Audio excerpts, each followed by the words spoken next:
তাহলে এই সুযোগে সাগর থেকে ঘুরে আসা যাবে। তোমরা সবাই কি দেখতে যাবে নাকি?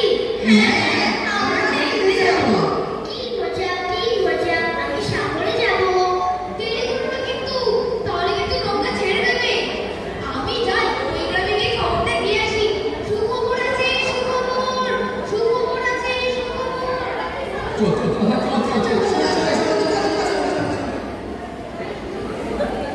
ওদিকে নৌকার কাছে আসার সময় হয়ে গেল। এই কাল আচ্ছা আয় দেখি। চল আয়।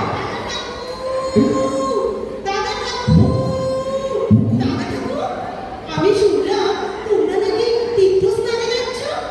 হ্যাঁ রে বকুদা, তীর্থস্থানে যাচ্ছি।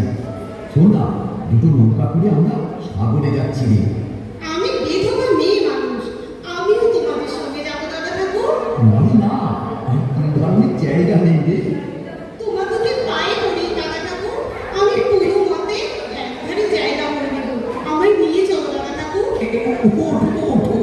আরে এত করে বলছিস যখন চল, কিন্তু তোর এই নাবালক ছেলেটার কি হবে? রাখাল, আসলে রাখালের জন্মের পর আমার সুতিকার জ্বর হয়েছিল। বাঁচার কোনো আশা ছিল না। সেই থেকেই রাখাল ওর মাসির কাছে মানুষ হয়। ও মাসির কাছে মায়ের থেকে খুব ভালো থাকবে। আচ্ছা ঠিক আছে, কিন্তু শোন, দেরি করিস না যেন। এই সব তোর জিনিসগুলো গুছিয়ে নিয়ে খাটে চলে আসবি। ঠিক আছে দাদা ঠাকুর, ঠিক আছে। চল কালু, ও চল।